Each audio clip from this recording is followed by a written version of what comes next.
Erev Tov à tout le monde. Erev Shabbat Parashat Vaishlach. Ok, pour ceux qui sont intéressés, on est au 5e shiur dans Eshet Chayil de Zera Shimshon. La semaine dernière, on avait expliqué le verset Darshat Semer Ufishtim Vata'as Bechefetz Kapea, comme quoi la femme et le juif en général, quand on parle de la femme ici, on parle souvent d'un neshama, comme on avait déjà expliqué. On parle d'un neshama qui peut être masculine ou féminine. Et Darshat Semeru Pishtin, qu'on ne se suffit pas de faire le minimum. Il y a une volonté de vouloir faire plus que ce que Akadosh Baruch Hu nous demande dans les mitzvot. Le Zera Shimshon, il continue dans cette même idée et il continue avec cette même façon de penser dans la Yirat Shamayim. Qu'est-ce que ça veut dire devenir à avoir une Yirat Shamayim? Juste pour ceux qui écoutent, les gens me demandent pourquoi on lit dans le texte. La réponse, elle est parce que ce shiur, c'est un cours de texte. C'est pas une conférence où on prend un sujet où on débat, mais c'est vraiment pour apprendre à étudier un texte pour pouvoir avancer et vraiment se retrouver dans les mots. Donc on est dans le deuxième partie du Eshet Chayil dans Darshat Semer. Inamish. Yesh Lomar, on peut expliquer encore ce verset dans Eshet Chayil à propos dans la Gemara dans Bechorot. Alors vous savez qu'il y a plusieurs traités de Gemara, Gemara Berachot, Gemara Shabbat, et il y a un traité qui s'appelle Bechorot. C'est quoi le traité de Bechorot? De quoi il parle? Généralement, elle parle de toutes les lois de ce qu'il y a à voir quand une personne elle a un Bechor. Quand une personne elle a un premier-né, alors pas seulement les garçons, un humain, mais aussi tous les animaux Bechor, on a des obligations avec eux. Par exemple, si vous avez une vache elle a enfanté un veau. Le premier veau, il appartient au Kohen. C'est pour ça qu'on dit Kadesh li kol Bechor. Depuis qu'on est sorti de Eretz Mitzrayim, alors il y a aussi une mitzvah que les premiers-nés animaux appartiennent au Kohen. C'est ça qu'elle parle généralement, principalement, la Gemara dans Masechet Bechorot. Dans cette Gemara là-bas, la Gemara, elle parle de l'interdiction de Kilaïm. C'est quoi Kilaïm? On a expliqué un peu la semaine dernière. Kilaïm, ce sont la laine et le lin qui sont tissés ensemble. Quand on a du lin et de la laine et qu'on les tisse ensemble, alors il y a un Issour Kilaïm.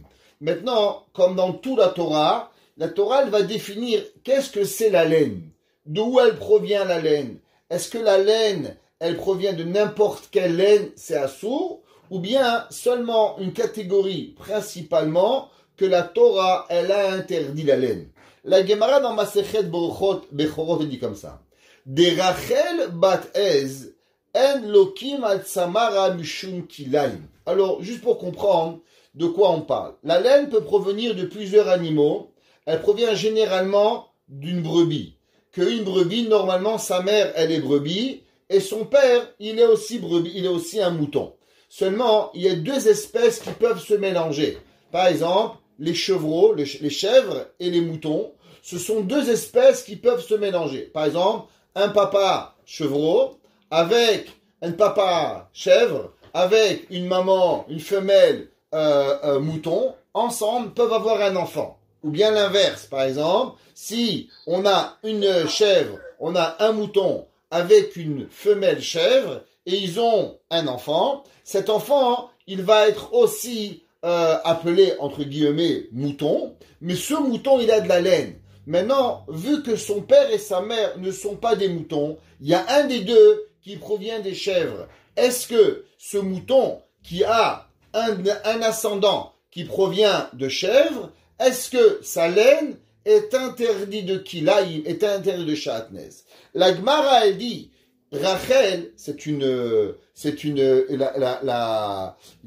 la femelle d'un mouton, une brebis, bat Ez, que sa mère, elle n'était pas un mouton, mais sa mère, elle était une chèvre. En lokim at samara mishum kilaim. La Gemara, elle dit, pour être chayav de shatnez, pour être chayav, comme quoi la laine et le lin sont interdits d'après la Torah, c'est seulement quand la la Rachel, seulement quand la femelle du mouton, ouais, elle est de elle-même, sa mère c'est une mouton, son père c'est un mouton. Mais s'il y a un des quatre, un des deux, qui n'est pas un mouton, qui est une chèvre, alors elle n'est pas chayav kilaïm. Chez Nema. Et d'où est-ce qu'on sait ça? C'est marqué le tilbash shatnez. Tu n'as pas le droit de t'habiller en shatnez. Que veut dire le mot shatnez? Le mot shatnez, il veut dire principalement shu'am, tavoui, venuz. La Gemara a dit que le mot shatnez est une compilation de trois mots qui veut dire que ce sont le laine et la laine et le lin qui sont tissés ensemble. Et la Torah a dit peut-être que tu aurais pu penser que c'est toutes les espèces, par exemple du coton et du lin, du coton ou de la laine serait aussi shatnez. La Torah a dit non, tsemer ou pishtim, la laine et le lin. Seulement les deux, la laine et le lin, sont à son shatnez. La Gemara a dit ma pishtan shelo nishtana. La même façon que le lin, il peut pas provenir du lin différemment. Du lin, ça pousse de la terre. Tu plantes une graine de lin et tu as du lin. Av tsemer shelo nishtana. Dit la Gemara, de là, on apprend aussi que la laine doit être la laine parfaite, sans avoir aucune ramification, d'autre part, d'une autre espèce, malgré qu'il est permis de mélanger les chèvres et les moutons et de les accoupler pour avoir des enfants. Mais si on a accouplé une chèvre et un mouton et on a eu un demi-chèvre, demi-mouton, eh ben, cette laine-là, elle sera pas interdite d'après la Torah de mélanger pour pouvoir avoir du shatnez. Rachid explique pourquoi. Al samro shel se she'eno meyuchad, c'est les dorotav. Il dit parce qu'on veut avoir un mouton qui est parfait, qui c'est le seul qui est chaya. Dainu, ad shetiye meyuchadet rachel bed rachel. Seulement si vous avez des moutons, fils de moutons, filles de moutons, à savoir qu'ils sont une lignée parfaite, c'est la seule chose qui est interdite. Le Rambam, quand il a ramené les halachot de shatnez, il a tranché la halakha comme ce qu'on vient de dire qu'un mouton, fils de mouton. Mais s'il y a un côté chèvre ou du père ou de la mère, alors il n'y a pas de shatnez. Mais le Rambam, il a rajouté une halakha. Vous savez que dans la halakha, il y a ce qu'on appelle des issours de marit ha'ayin. C'est quoi marit ha'ayin?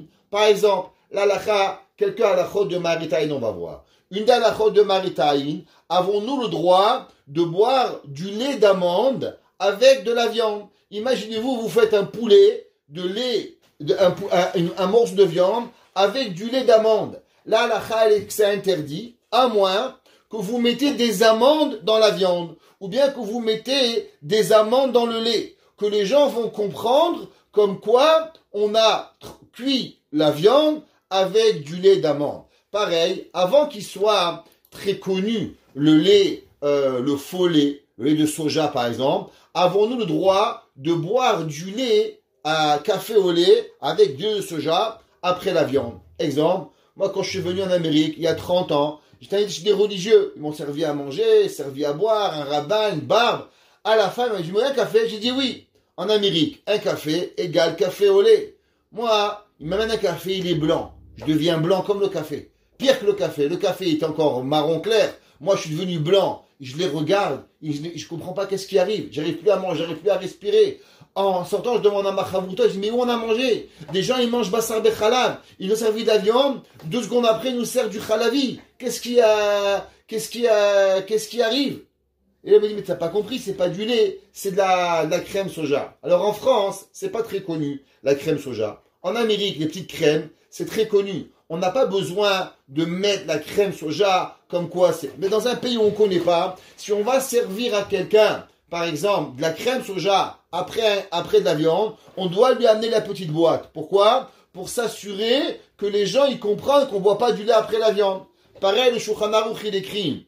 Et il dit, si quelqu'un, il va boire du sang de poisson. Vous savez que d'après la Torah, boire du sang, c'est assourd. Un homme, il veut boire du sang, il a pas le droit. Maintenant, le sang de poisson, il n'est pas interdit comme le sang de viande. Ça ne s'appelle pas du sang. C'est pour ça qu'il n'y a pas de mitzvah, d'obligation de saler les poissons. Vous salez la viande pour retirer le sang. Je sais que beaucoup d'entre vous aujourd'hui, vous savez même plus qu'est-ce que ça veut dire salé. On va au boucher, tout est pris. Il y avait un temps où vous achetiez la viande et quand vous l'ameniez à la maison, vous deviez la tremper pendant une demi-heure, après la saler pendant 1 heure, la rincer pendant 3 fois. Ça s'appelle la halachot minicha, les lois de viande, parce qu'il est interdit, les lois de salaison, parce qu'il est interdit à un juif de manger du sang. Maintenant, le poisson, vous le mangez sans même le saler. Pourquoi? La Gemara dit parce que le sang de poisson, il s'appelle pas du sang. Il s'appelle rien du tout. Ça s'appelle du tsir, du jus. Qu'est-ce qui se passe si quelqu'un, il prend dans un verre du sang de poisson et il veut boire? Est-ce qu'il a le droit?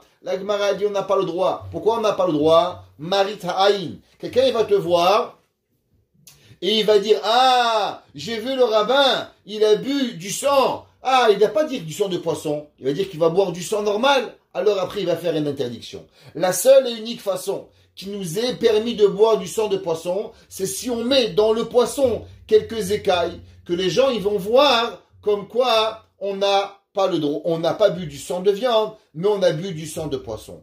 Le Rambam, il dit, quand un homme, il fait de la laine et il fait du lin, alors les gens, ils vont pas savoir d'où elle vient la laine. Est-ce que sa mère, elle était une femelle de mouton, ou bien sa mère était une femelle d'une chèvre? Ils vont pas savoir. Ils vont voir du lin et de la laine, et ils vont voir qu'on est en train de faire un habit. Alors automatiquement, la fois d'après, ils vont dire, j'ai vu un rave, il avait du lin et de la laine, il a permis. Alors eux aussi vont faire chatnez. Le Rambam, il écrit, il dit que la même façon qu'on n'a pas le droit, minhat Torah, de s'habiller avec du lin et de la laine, qui est de la véritable laine interdite de la Torah, même une laine qui est permise dans la Torah, mais Chachamim m'ont interdit à cause de Sha'atnez.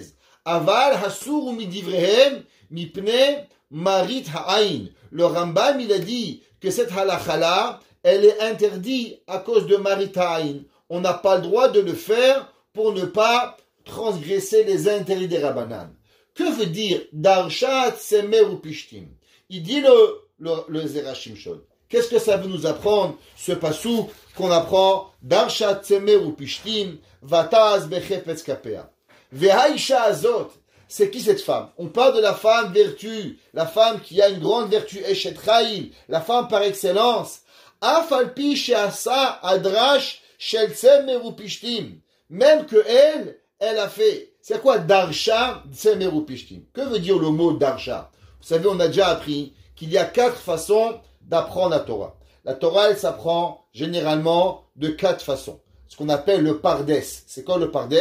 C'est les 4 mots qui nous expliquent les 4 façons d'apprendre la Torah. Le premier, c'est Pshat. Pshat veut dire la traduction littérale. Deuxième, c'est Drash. Ça vient comme du mot Midrash, qu'on prend un verset, et de ce verset, on apprend un moussar, c'est du drash. La troisième, c'est remez. Remez, c'est une allusion. Et la quatrième, c'est sod, c'est le secret. Donc la deuxième explication, ça vient du mot drash. Alors maintenant, on va prendre le mot darsha, tsemer ou fishtim. Que veut dire le mot darsha? Alors, on peut dire de 2 façons. Ou bien on va dire darsha, qu'elle a tissé, et elle a appris, et elle a vendu le lin et la laine, comme on a vu, que elle, comme on a vu dans la dernière fois, que malgré que son mari lui avait seulement demandé la laine, mais le lin, elle était exemptée, mais elle a voulu faire plaisir à son conjoint, et elle a compris le bonheur de donner, et a donné beaucoup plus que son mari lui a demandé. Maintenant, il y a une autre explication. Le mot darsha veut dire être doréchet. C'est une femme qui connaît la Torah. Une femme qui connaît la halakha. Et cette femme-là, elle sait pertinemment que ce que la Torah, elle a interdit, elle a seulement interdit la laine et le lin. Quelle laine? Seulement la laine d'une brebis, fille de brebis. Mais s'il y a une brebis, fille de chèvre, elle sait qu'elle n'est pas interdite. Cette femme, elle connaît la halakha. Ou les fils mutar chibur minsemer pishtim. Et c'est pour ça que cette femme-là, elle aurait pu pertinemment prendre un habit de lin, de laine, qui est brebis, fille de chèvre, et de tisser un habit. Im kolze vataas bechefetz kapea. Qu'est-ce qu'elle a fait? Que veut dire le mot chefetz? Le mot chefetz veut dire volonté. Vataas, elle a fait bechefetz. Elle a fait la façon que tout le monde le veut. Qu'est-ce que ça veut dire la façon que tout le monde le veut? Alors, il y a une halakha dans le Shulchan Aruch. Le Shulchan Aruch dans Ilchot Erev Yom Kippour, ainsi que dans Ilchot Shabbat. Il y a une grande question halachique. On ne va pas débattre du concept halachique tellement aujourd'hui, mais on va essayer d'expliquer certaines choses. Il y a une mitzvah que tout le monde connaît, qui s'appelle la mitzvah de Tochacha, qui s'appelle la mitzvah de faire des remontrances à certaines personnes. Le Shulchan Aruch se pose deux grandes questions. Il y a une grande question qui est, exemple, le port des bijoux. D'après la halakha, vous savez mesdames, une des grandes questions dans la Torah, c'est que les femmes n'ont pas le droit de porter aucun bijou dans la rue. Zéro. Zéro bijou. Pourquoi? La Gemara dans Masechet Shabbat, elle dit qu'il y a un interdit des Chachamim, que toute chose que quelqu'un il peut faire montrer à quelqu'un d'autre, on n'a pas le droit de mettre Shabbat. Pourquoi? Parce que de peur qu'il va le faire montrer à autrui et qu'après il va porter. Exemple, on va prendre un exemple que tout le monde connaît, des gants. Avons-nous le droit de mettre des gants Shabbat? On ne parle pas quand il y a un hérouve. Je ne parle pas. S'il y a un hérouve, cette halakha ne s'applique pas. Mais on parle dans un endroit où il n'y a pas d'hérouve. Imaginez-vous, vous êtes je sais pas dans quelle ville, à Hong Kong. À Hong Kong, il n'y a pas d'hérouve. Il fait froid là-bas. Et maintenant, est-ce que vous avez le droit de mettre des gants Shabbat? Le Shulchan Aruch dit qu'on n'a pas le droit de mettre des gants. Pourquoi? Parce que quand on va aller dans la rue, on va voir un ami, on enlève le gant, on serre la main et on remet le gant. Qu'est-ce qui va se passer Shabbat? De peur que vous allez enlever le gant et vous allez lui serrer la main et après vous allez commencer à marcher. Et quand vous allez marcher, vous allez transgresser les lois de Shabbat, Hotsa'a. Hotsa'a, c'est porter 4 amot, 4 coudées dans la rue. Celui qui porte 4 coups dans la rue Shabbat, il est chayav mita. C'est comme si il a fumé Shabbat dans la rue. C'est très grave, avec Shalom. Alors, Chachamim, ils savent que c'est une des halachot les plus compliquées. Milechet Hotsa'a, c'est la loi de Shabbat, une des 39 melachot, qui est la plus difficile à accepter. Pourquoi? Les gens disent, faire du feu, je comprends, j'ai le droit. Porter une valise, porter une armoire de mon basement à ma maison en haut, j'ai le droit. Porter un mouchoir dehors, j'ai pas le droit. Mais il est fou ce rabbin. Alors, la Gemara a dit que Melechet Hotsa'a, c'est une des melachot que les gens ils comprennent pas. Ça s'appelle Melacha Groua. Les gens, ils arrivent, tu fumes pas. Ils arrivent que tu portes pas la lumière. Mais beaucoup de personnes ont de la difficulté avec la Melacha de Hotsa'a. Un jour, il y avait toute une she'ela avec un mariage qui avait été fait au Maroc d'un homme et une femme. Après, ce monsieur l'avait divorcé de cette femme-là et il avait marié sa sœur qui était de la Torah et il avait eu des enfants. Et le Rav Obadia Yosef avait voulu interdire le premier mariage du fait que les deux témoins, ils portaient Shabbat le mouchoir. Et le Rav Messas lui avait dit qu'on ne peut pas faire cela parce que malheureusement au Maroc, beaucoup des gens, ils ne comprenaient pas la gravité de la loi de Hotsa'a et ils portaient Shabbat. Et que si on allait rendre pas correct ces témoins non cachers, alors malheureusement, tous les gens du Maroc auraient été des gens Mechalel Shabbat. Et il n'a pas laissé invalider la première mariage, on a dû laisser les enfants tous mamzerim, d'après la halakha. On finit l'histoire ici. La Gemara a dit qu'il y a une question. Beaucoup de femmes, et aujourd'hui toutes les femmes, elles portent des bijoux Shabbat. D'après la halakha, une paire de boucles d'oreilles, vous n'avez pas le droit. Une bague, vous n'avez pas le droit. Peut-être pas la bague de votre mariage, que d'après la halakha, on a le droit, parce que c'est la seule bague que les femmes, elles n'enlèveront jamais. Pareil, porter une montre Shabbat. La Gemara a de peur que tu vas arriver et tu vas dire à quelqu'un, tiens, regarde ma montre. Et après, tu vas prendre la montre, tu vas la regarder et tu vas porter Shabbat. La Gemara demande, le Shulchan Aruch demande, comment ça se fait qu'aujourd'hui, on laisse les gens porter des bijoux? Toutes les femmes portent des bijoux. Qu'est-ce qui arrive? Le Shulchan Aruch donne deux réponses. Première réponse, il est qu'aujourd'hui, on ne sait pas s'il y existe vraiment un domaine public. Pourquoi? Il y a une grande machloket dans la halakha, à savoir c'est quoi le domaine public. Est-ce que le domaine public, c'est qu'il faut qu'il y a 16 coudées d'un côté de la rue à l'autre côté de la rue, et qu'elles soient ouvertes des deux côtés? Ça s'appelle un domaine public. Et celui qui porte dedans Shabbat, il est chayav mita. Ou bien, il faut qu'il y a 600 000 personnes dans la rue. Alors 600 000 personnes, quelle rue elle a 600 000 personnes? À part peut-être la rue d'Ekari. À Montréal, je ne sais pas s'il y a une rue qui a vraiment 600 000 personnes. Donc le Shulchan Aruch dit, puisqu'on ne sait pas si c'est des Reshut Harabim, et c'est que peut-être des Derabanan, ce qu'on appelle un carmélite, alors vaut mieux pas dire aux femmes. Pourquoi? Parce que il y a une halakha qui est, quand il y a une halakha qui est interdite, quand est-ce qu'il faut faire une tochacha? Quand est-ce qu'il faut faire une remontrance aux personnes? La halakha, elle est que si c'est une halakha deoraita, que si c'est quelque part qui est interdit d'après la Torah, alors on leur dit, on ne peut pas, on n'a pas le droit de laisser le kavod de telle personne devant Dieu. Exemple, un gars il fume Shabbat. Vous n'avez pas à lui dire, ne rien lui dire. Il faut dire, c'est monsieur, c'est Shabbat. On va essayer de lui parler gentiment pour lui apprendre. D'abord, on va l'inviter à la maison, on va lui donner un café, et un beau jour, on va lui dire. Mais on doit faire une action. Quelque part, un jour, on pourra lui dire quelque chose. Maintenant, qu'est-ce qui se passe quand c'est des interdits des rabbanan? Et on sait particulièrement que les gens vont pas écouter. Entre autres, il dit le Shulchan Aruch que les femmes, elles vont pas écouter. Quoi, sortir sur mes boucles d'oreilles, sortir sur mon collier? À quoi il sert la bague de 8 carats que mon mari m'a acheté? Si c'est pas pour la faire montrer à toutes mes copines, ça sert à rien. La mettre au coffre, c'est pas intéressant. Le but, c'est de faire montrer à tout le monde que j'ai un bijou. Le but, c'est de faire montrer à mes amis. Le but, c'est que je vois que j'ai un 3 carats, il y a un 3 carats, il y a 8 carats. Et Baruch Hashem, c'est le but qu'on a. Il dit le Shulchan Aruch, dit rien. Pourquoi dit rien? Tov sheyu shogedim, mi sheyu mezidim. Vaut mieux que tu leur dises pas. Il y a certains cas dans la Torah où si on sait particulièrement que les gens ne vont pas écouter, on leur dit pas. Pourquoi on leur dit pas? Parce qu'il est préférable qu'ils sont dans le shogeg, dans la halakha qu'ils ne connaissent pas, plutôt qu'on va leur dire des halachot, ou bien ils vont pas écouter. Pourquoi? Parce qu'après qu'il connaît la halakha, il devient un méside, il devient un homme qui a fait exprès. Donc vaut mieux les laisser certaines fois dans l'ignorance, plutôt que de leur dire. Parce que le jour où on leur dit, alors ça devient plus grave. Une autre halakha qui est Erev Yom Kippour. Erev Yom Kippour, normalement, on doit interdire de manger avant la nuit. On doit interdire quelques minutes avant. Par exemple, si la nuit, elle tombe, la couchée du soleil, 6 heures, depuis 5h55, on doit interdire.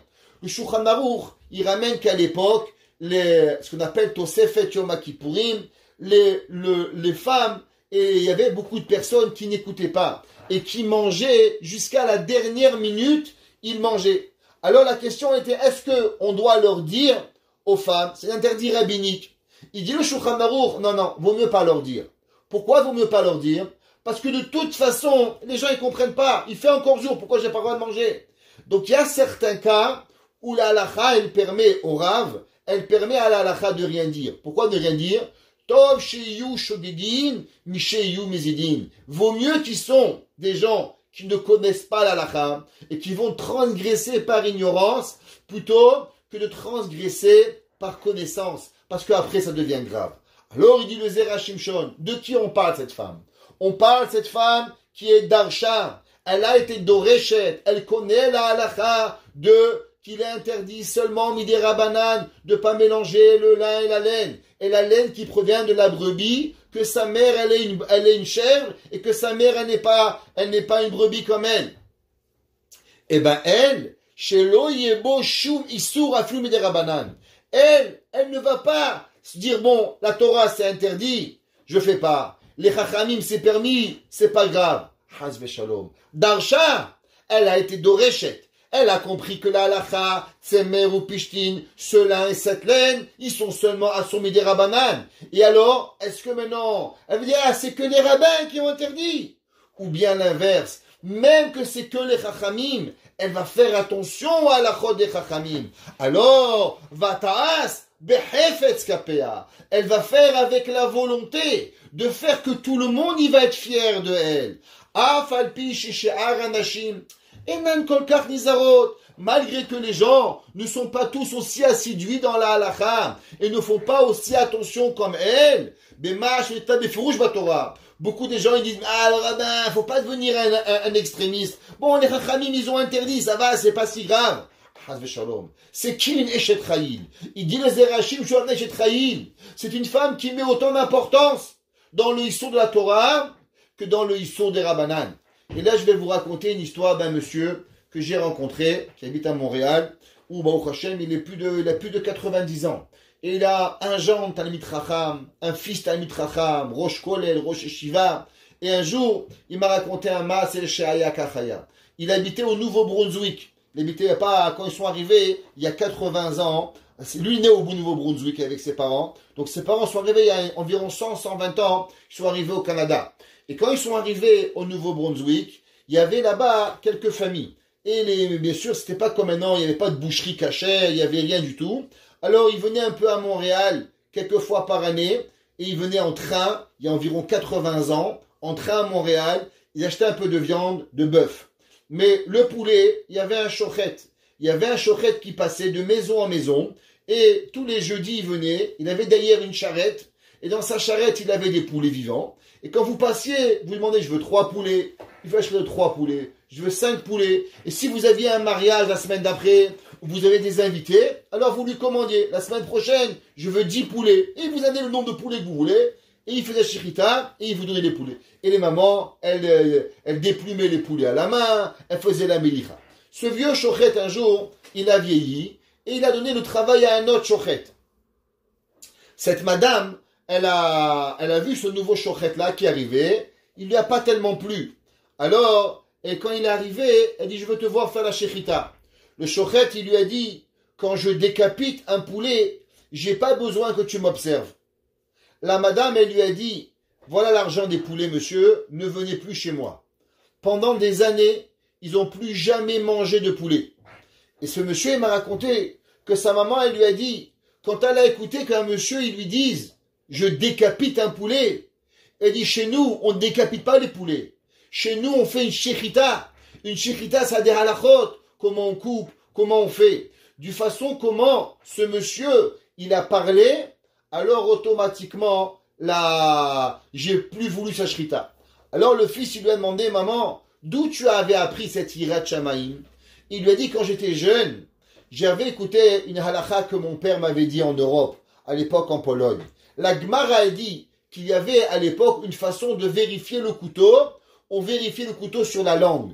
Alors qu'est-ce que ça veut dire? L'explication normale, c'est qu'on fait plus ça, c'est interdit aujourd'hui. Mais ils prenaient le bout de la langue et sur leur bout de la langue, ils mettaient le fil du couteau pour savoir s'il y avait une petite dent, pour savoir si le couteau était cachère. Les rabbanim d'autrefois expliquaient cette Gemara de la façon suivante. Ils disaient qu'un shochet, on est badik bilshne. Un chochet, on le regarde de la façon qu'il parle. On le regarde avec sa langue. Si un chochet, il a une bonne façon de parler, c'est un chochet qui est cachère. Un chochet qui ne parle pas de la bonne façon, qui est agressif comment il parle, qui a une mauvaise façon de s'exprimer, qui n'est pas trop cachère, alors on ne prend pas de sa viande. Et ce monsieur, il m'a dit, j'ai été zoché, que tous mes enfants sont des guédolim. Grâce à quoi? Grâce à ce que ma mère nous a inculqué la cacheroute à faire à la maison. Katan vekagadol, petit comme grand, à combien on doit voir. C'est ce qu'il dit l'Eshet Raïl ici. Il dit les Zera Shimshon. C'est quoi la Eshet Raïl? La Eshet Raïl, c'est la personne d'Arshatzem Merufishtim. Elle connaît la halakha. Qu'est-ce qui est moutar, qu'est-ce qui est permis? Au moment où on connaît, l'important, ça n'est pas de dire, ah, maintenant je connais, c'est que des rabbanan, c'est pas grave. À l'inverse, elle fait attention à la halakha comme exactement autant important de la Torah comme des rabbanan. De la même façon qu'on avait parlé la semaine dernière, qu'une femme, elle se suffit pas de faire ce que son mari lui demande, parce que quand on te demande de pas le faire, c'est méchant, mais c'est de faire plus que ce que ton mari te demande. Pareil dans la Torah. Il dit Zerachim Shon Darshat Semerufishtim. Elle a été doreshet. Et qu'est-ce qu'elle fait? Vata'as bechefetz. Elle fait avec volonté de faire ce que Akadosh Baruch Hu il veut. Et qu'est-ce qu'il veut? Ve'achar she'amar hakatuv. Vata'as bechefetz kapea. She'eshla nachat la'asod ba'melacha. Ou lehanot le'ba'ala mimase yadea. Et maintenant, qu'est-ce que ça veut dire? Une personne qui fait avec son mari. Une personne qui donne à sa famille, pas le minimum. Une personne qui a le bonheur de savoir ce que ça veut dire donner.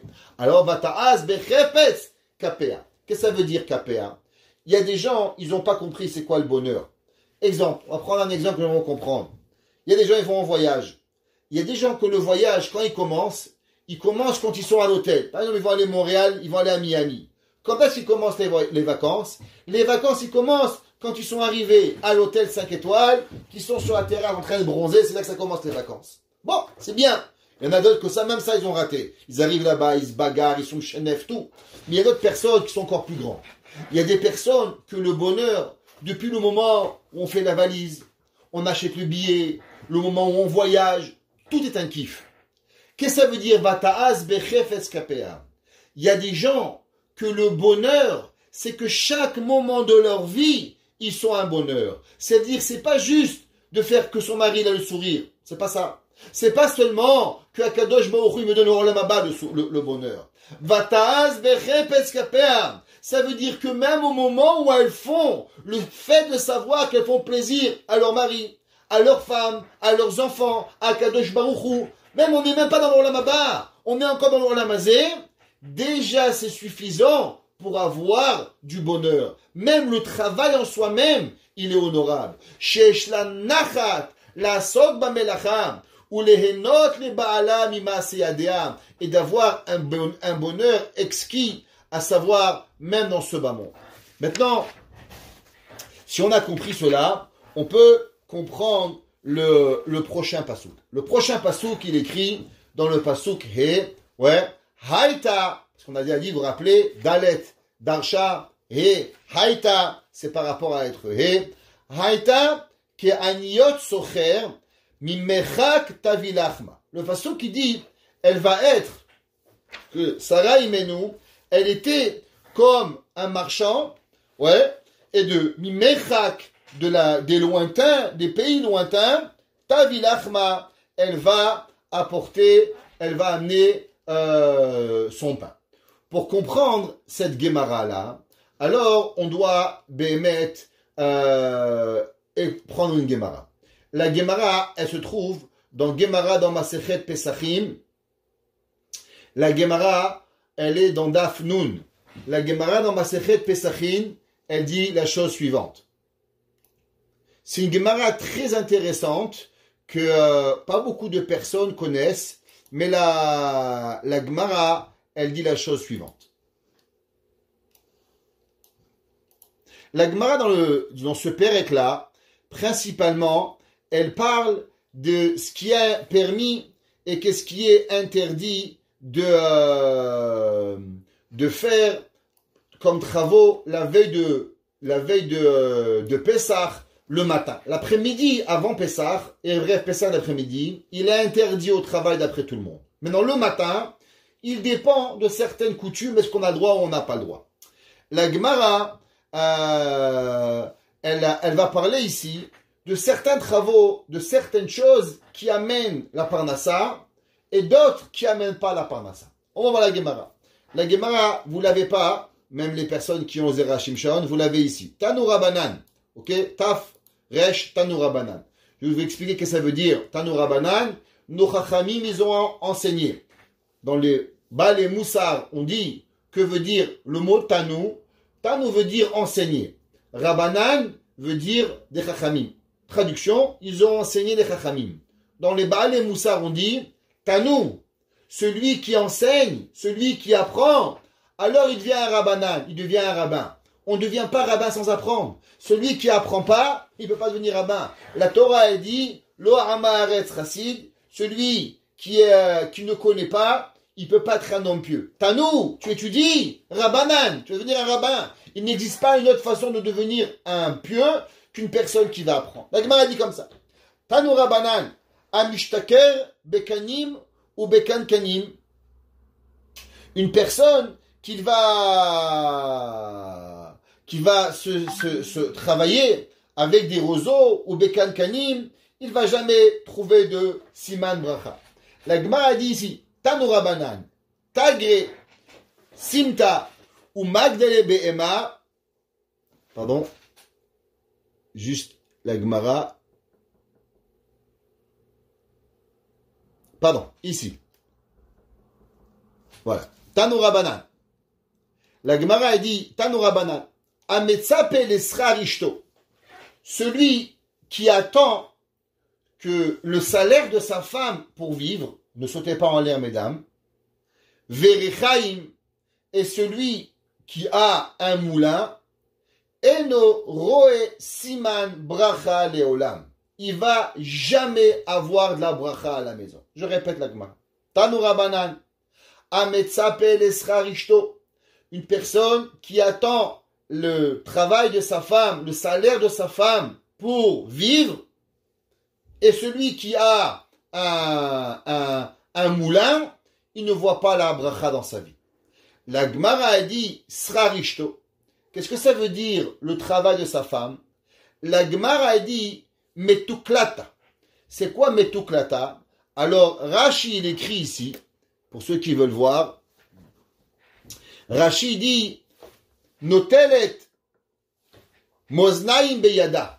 On parle à l'époque, il n'y avait pas de balance, il n'y avait pas des poids. Donc il y avait certaines personnes qui avaient une balance et qui avaient des poids. 500 grammes, 100 grammes, 1 kilo, ils se mettaient au marché et ils louaient leur matériel. Alors ils allaient au marché avec leur balance, avec leur poids. Tu prenais 3 concombres, tu le mettais sur la balance, 100 grammes, 200 grammes, et tu disais au gars 100 grammes, et le gars il te payait pour ton service que tu avais utilisé sa balance. Il dit Rashi, Metukla, notelet moznaim beyada. Elle donne, elle prend les poids dans ses mains, ou me'alechet bashuk, et elle va dans le marché, les haskiran, pour les louer, les kol anitzrichin, pour tous ceux qui volent, des srar muat. La Gemara elle dit, pourquoi cette femme-là, elle n'amène pas la bracha à la maison, et que le mari, il aura rien, sa femme pourra travailler des heures, l'argent, zéro. Tu vas arriver, il dit Rashi, des srar muatu, ce que ta femme va gagner, c'est seulement très peu, ou mitbaze ishto al srar muat, et il rend déshonorant sa femme pour un petit peu d'argent comme ça. La Gemara a dit la bracha elle peut pas rentrer à la maison. Un homme qui a laissé sa femme se déshonorer de cette façon, dit la Gemara, une femme, un homme qui a rentré à la maison, qui a laissé sa femme se déshonorer pour rentrer dans le marché, à travailler pour quelques sous, eh ben, elle n'aura pas de bracha. La Gemara dit, c'est quoi la deuxième? La Gemara dit, les richaim. C'est la meule. La Gemara dit, pourquoi avoir un moulin, c'est pas. Rashi l'écrit ici, encore une fois. C'est richaim, la location du moulin, chez Maskirim, Torah Gadol. Parce que sa femme, elle va travailler très dur. Vesrar muat, et elle va gagner seulement un petit peu.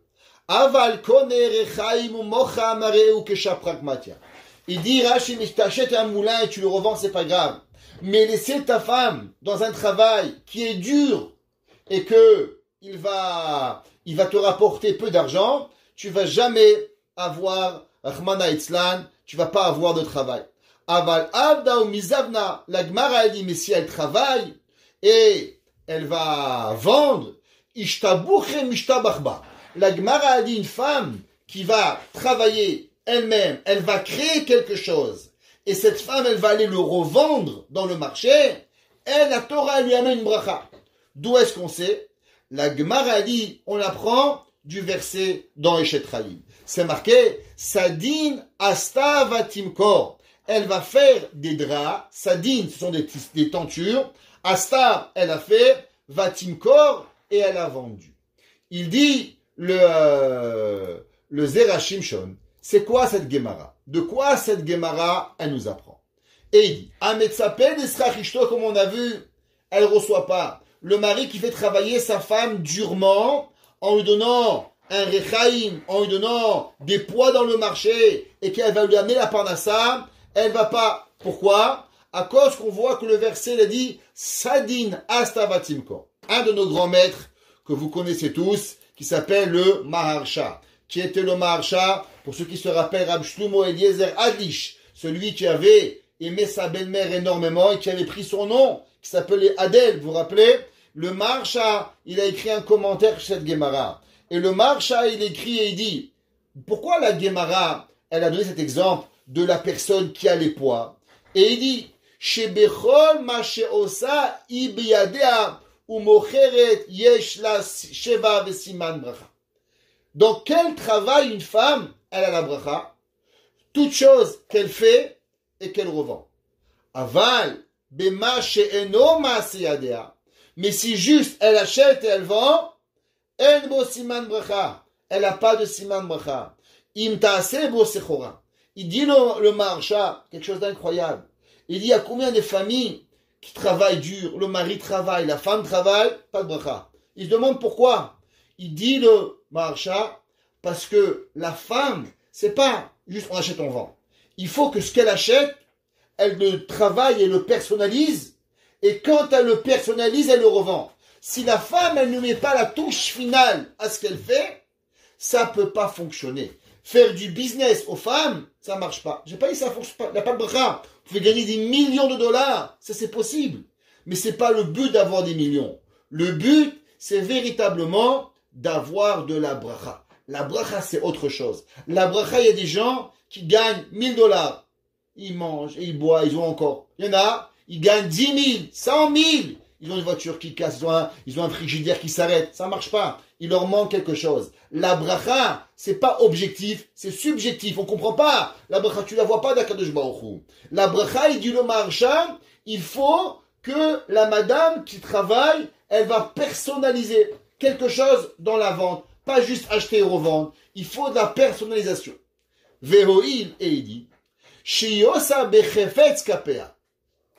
Qu'est-ce que ça veut dire? Du fait que maintenant, elle le fait avec volonté, avec ses mains.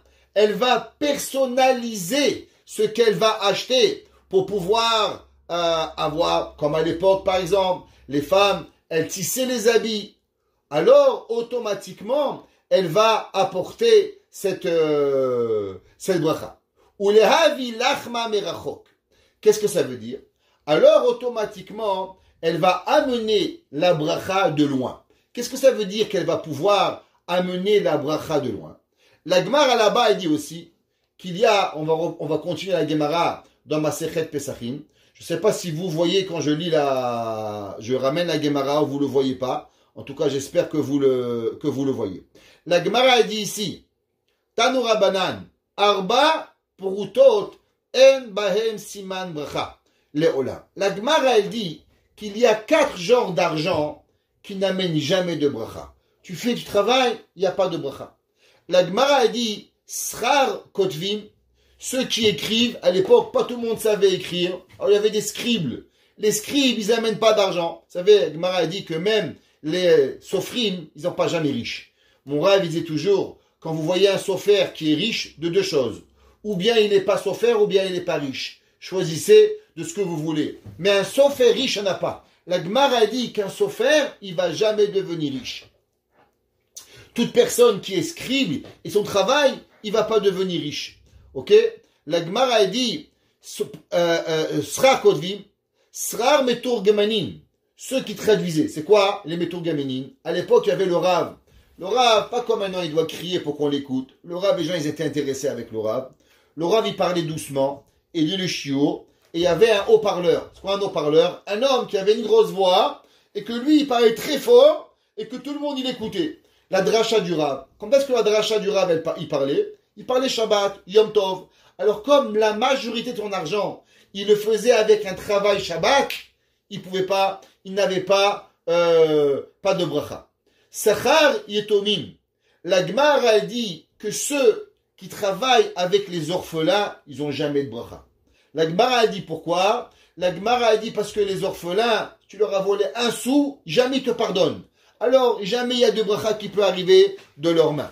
Et la Gemara a dit Humaot, Habaot Imdinatayam. Et celui qui envoie faire du business avec la Chine, avec le Japon, à la fin tu perds tout. Pourquoi? À la fin il t'arrive un problème. La Gemara dit Bish Lama, je comprends. Srar Meturgamanim, Mishum de Mirze Keskar Shabbat. Que ça a l'air qui prend l'argent de Shabbat.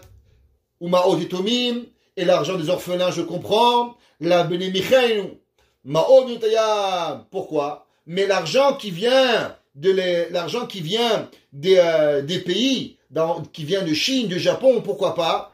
La Gemara a dit, Mishum de lav kol yome mitrarish nisa. La Gemara a dit, parce que tu peux pas toujours compter sur les miracles. La Gemara a dit que les miracles sont pas toujours gratuits et on n'a pas toujours le droit de compter sur les miracles. Pour comprendre cette Gemara, on doit comprendre Behemet, une Gemara dans Masechet Ta'anit. La Gemara dans Masechet Ta'anit Daf Chavdalet. La Gemara, elle dit la chose, la suite, comme ça dans Masechet Ta'anit. Et laissez-moi vous lire deux Gemarot dans Masechet Ta'anit. Une dans la page 24.2 et une dans la Gemara 24.1. La Gemara, elle dit la chose suivante.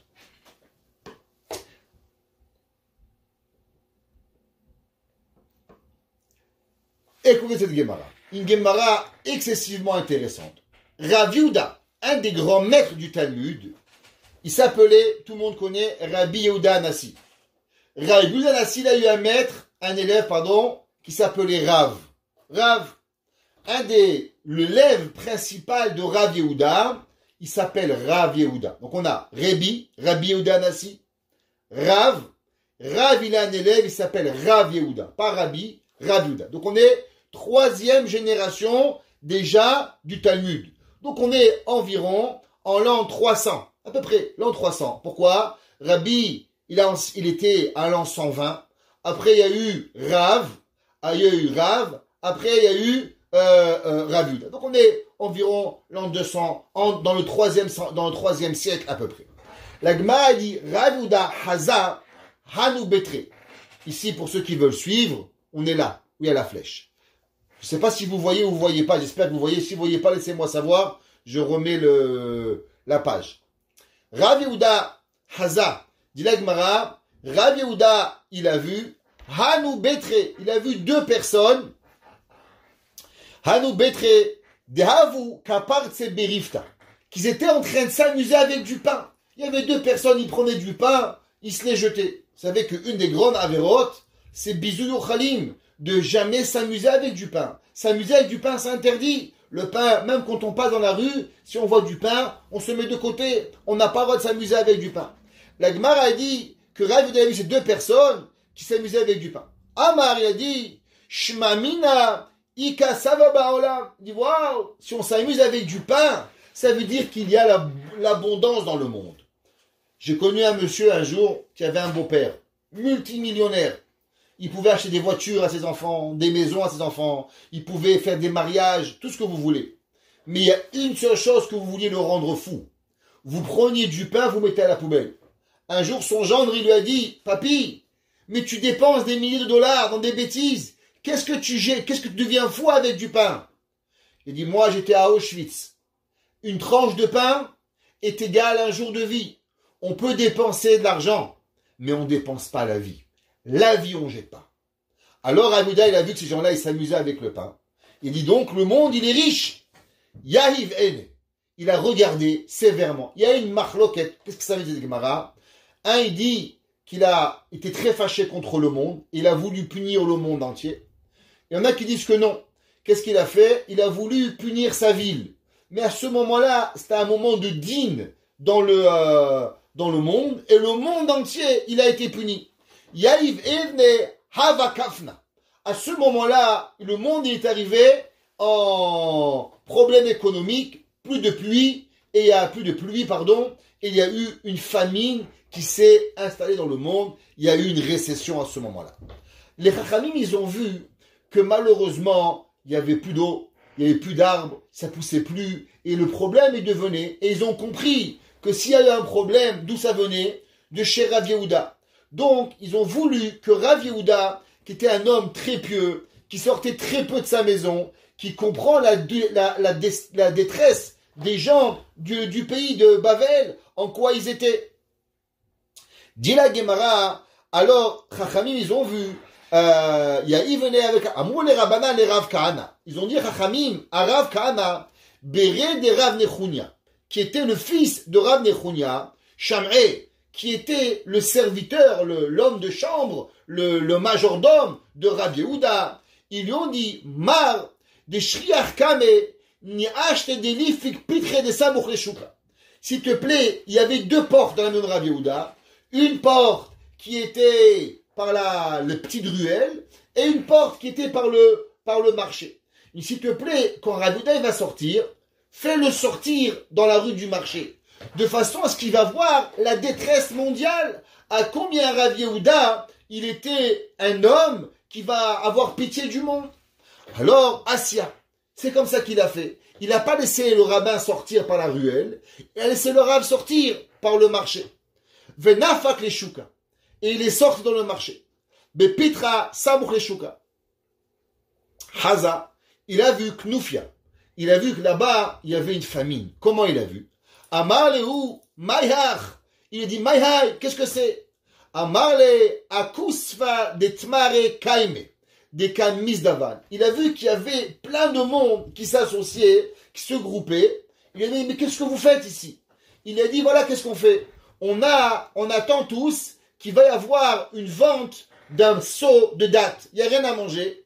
Alors on est en train de d'acheter un seau de dattes. Alors on est tous venus se rassembler pour qu'on puisse acheter une date. Chacun de nous, il va acheter une date.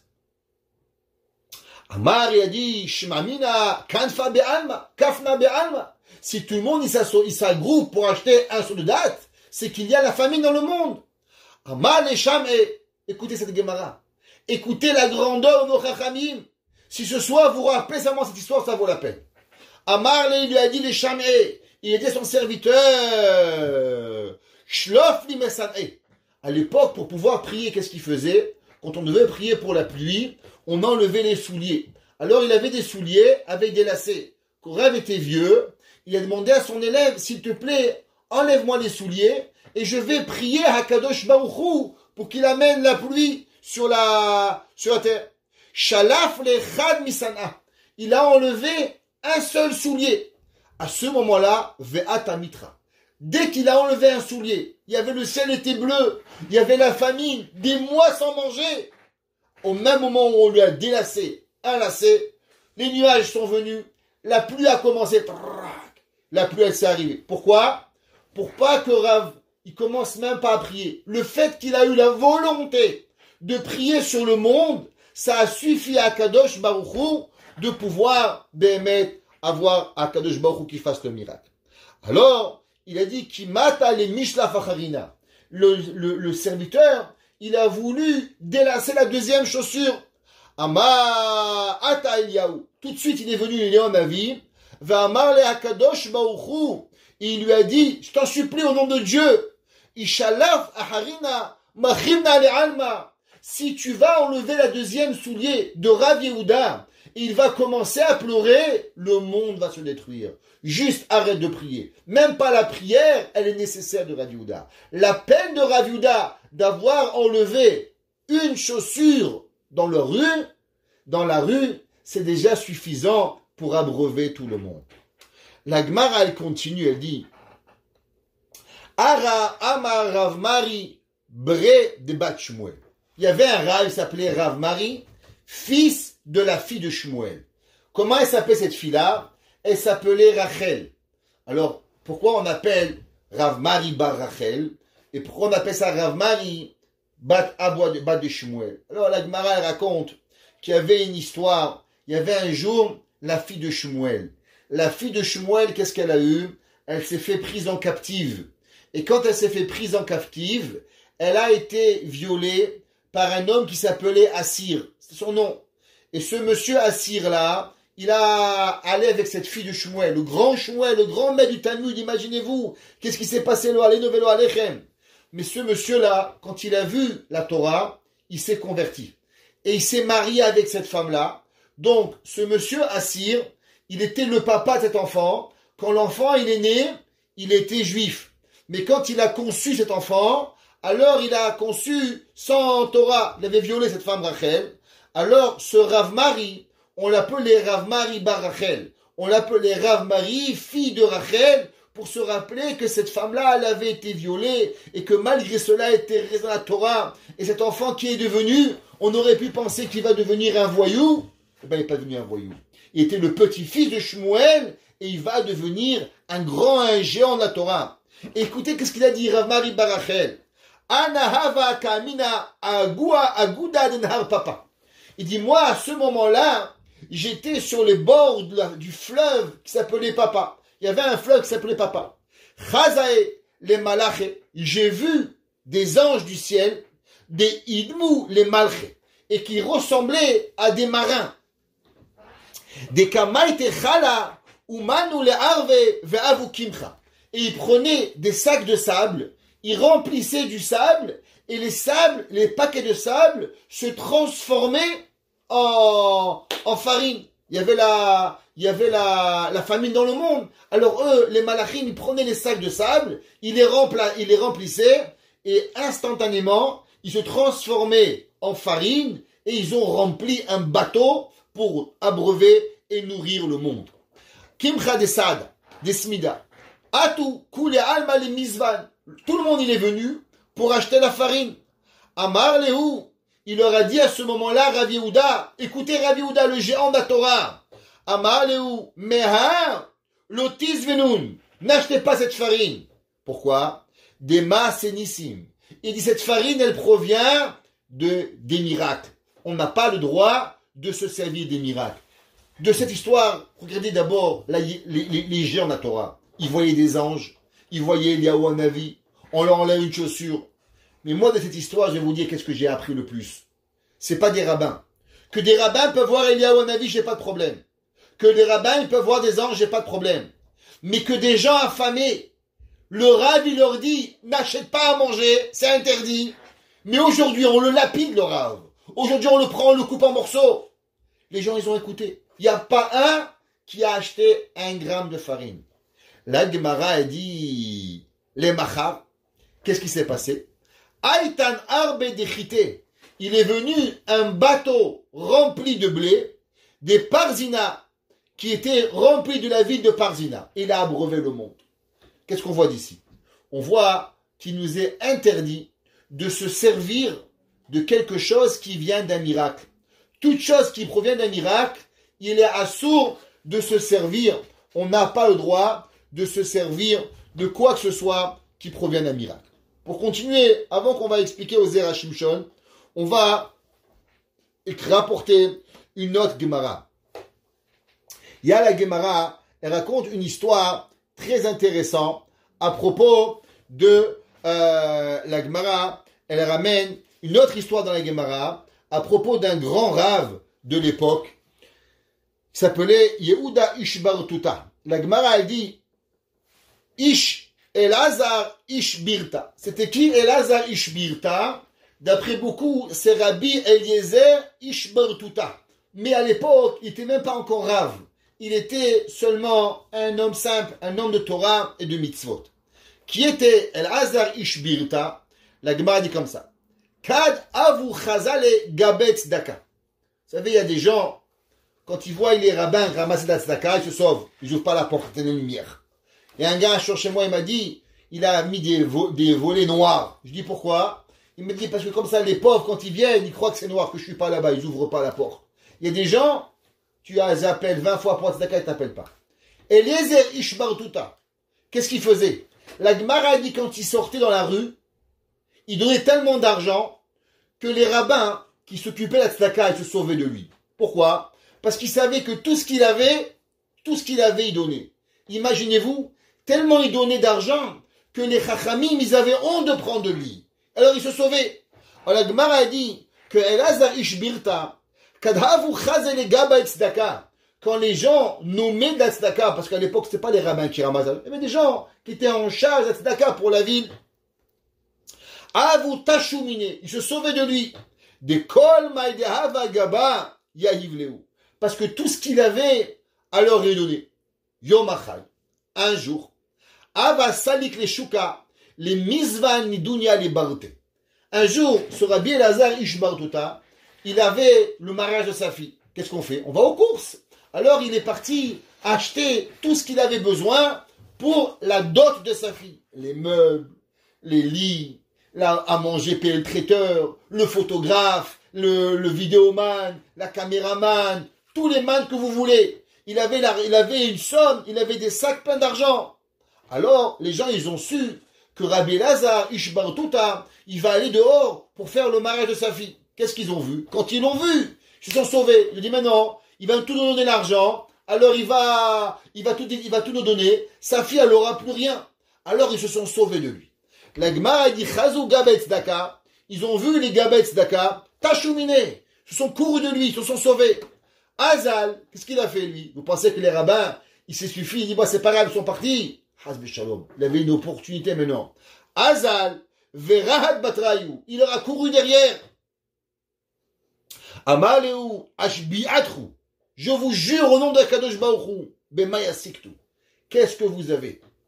Amoule, Beyatom Beyetoma, ils lui ont dit, voilà Rabbi, aujourd'hui, on est en train de ramasser l'argent pour une veuve, pour un orpheline et un orphelin.